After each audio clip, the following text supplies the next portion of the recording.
and welcome to UC Today. My name is Kieran Devlin, and today's session is Securing the New Era of Collaboration with Cisco Webex. I'm delighted to be joined by Amit Barave, Vice President of Product Management at Cisco Webex. Amit, thanks for joining us. Thank you. Thank you for having me on here. Before we explore exactly how Cisco is securing the new era of collaboration, Amit, can you please tell us a little bit about yourself and your Webex journey?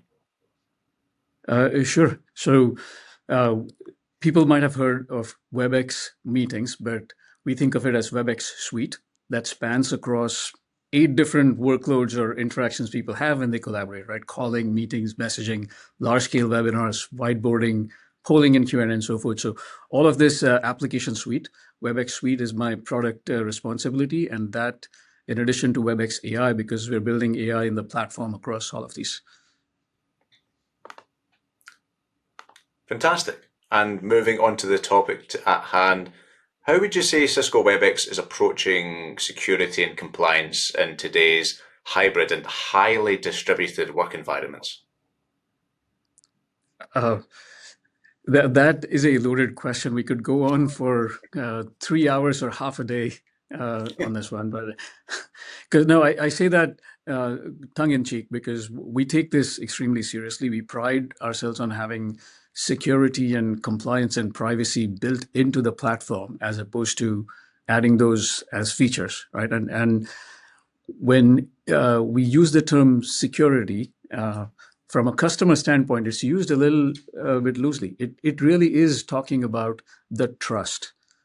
Can people trust the vendor they're using with their data residency requirements, their data sovereignty requirements, the in-meeting, in-calling, interaction security or identity and security, the security of the data, and then global and local compliance requirements. All of these things loosely get termed as security many times, but we have very distinct postures and comprehensive controls and capabilities across all of these as Webex.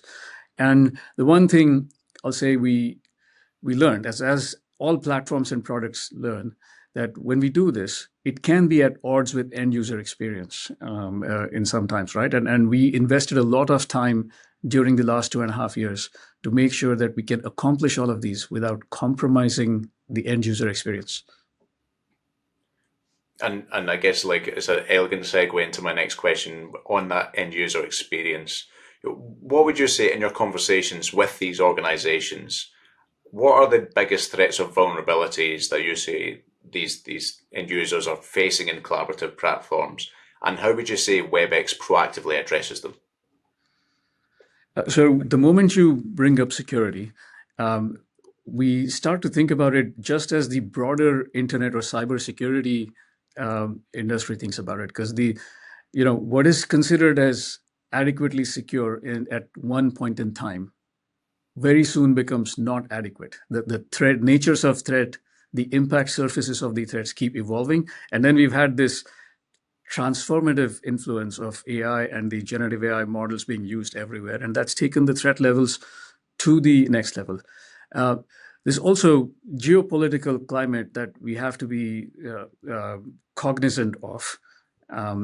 And it is not about taking any sides about any of those opinions, but the fact is the customers are more conscious about their sovereignty and where things reside. So all of these factors play into how we think about the controls we provide for people who run the service and the experience that the end users who are using the service get. And what we've learned is instead of trying to optimize for, can you do it in just 1 click or 2 clicks?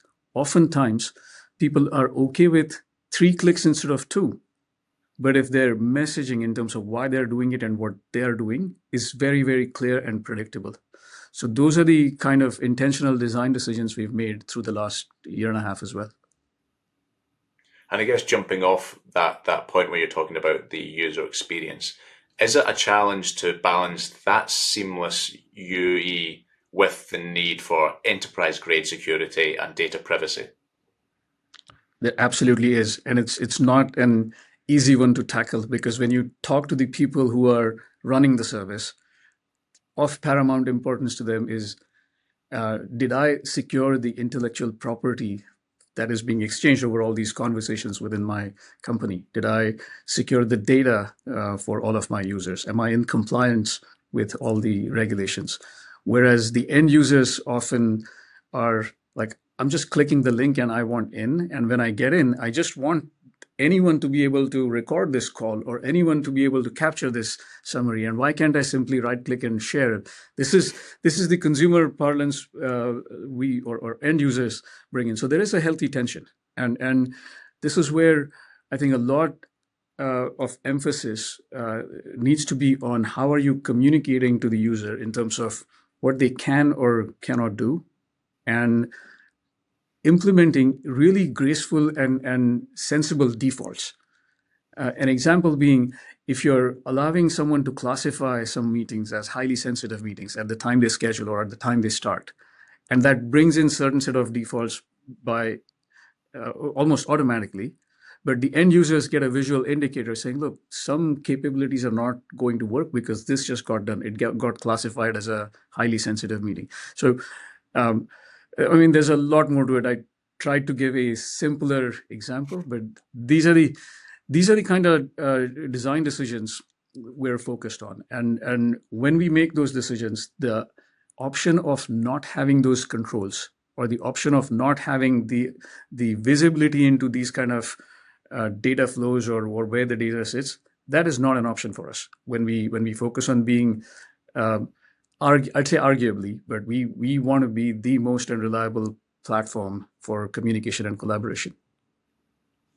Yeah, but I appreciate you're trying to tackle something incredibly complex and elaborate, Amit, but you're doing a terrific job of simplifying what can a conversation that could go on for 6 hours if we were to tackle it in full. I think that another thing that's particularly interesting, and this has been a major trend in 2025, certainly that we've seen, and maybe you guys at Webex have seen as well, is the real emergence of verticalization, or rather, not the emergence, but the forefronting of verticalization.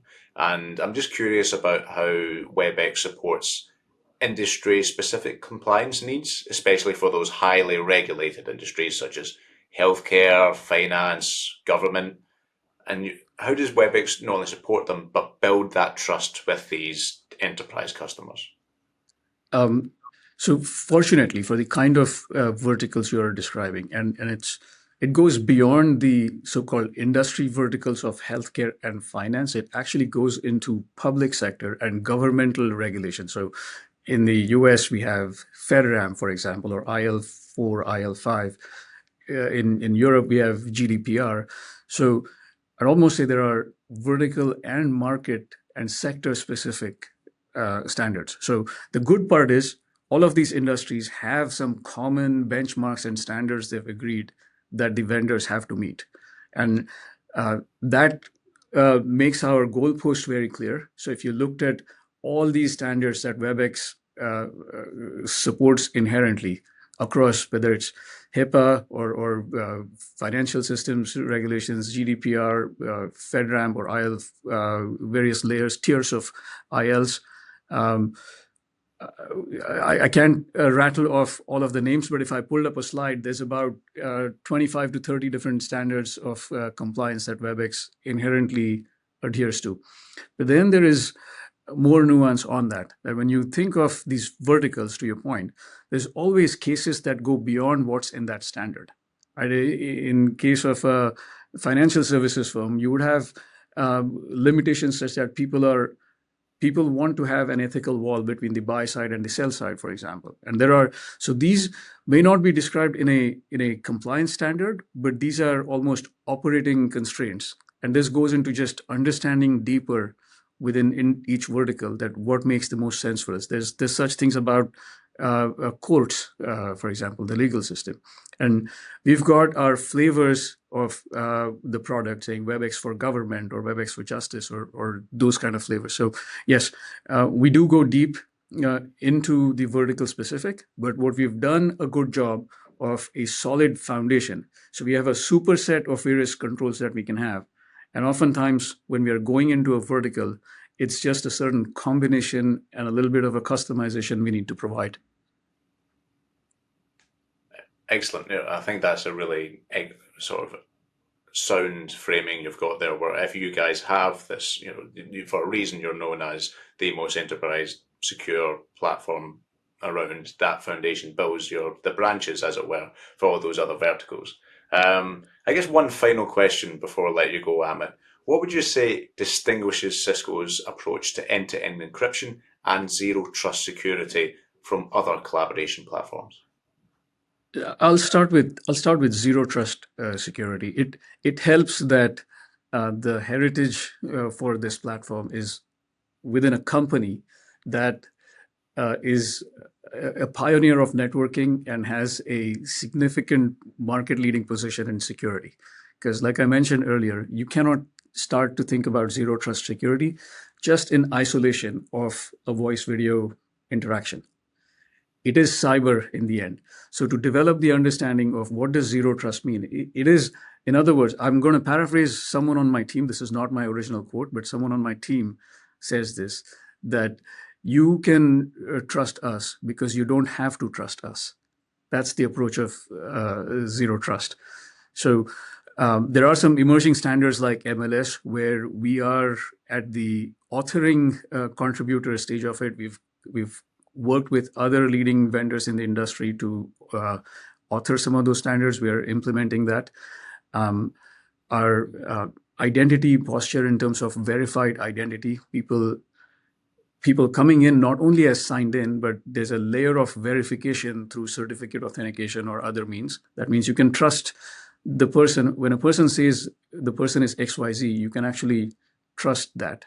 And again, this is a cat and mouse. I will never claim and say it's all done and done, but it's about recognizing this need and then keep getting better on that at all times. Similarly, end-to-end encryption, we will announce a couple of innovations at our user conference that's coming up in a couple of months. What people will see there is our flexibility in terms of where you can deploy our product in the commercial cloud, in a hybrid mode, some nodes on your premise or private cloud.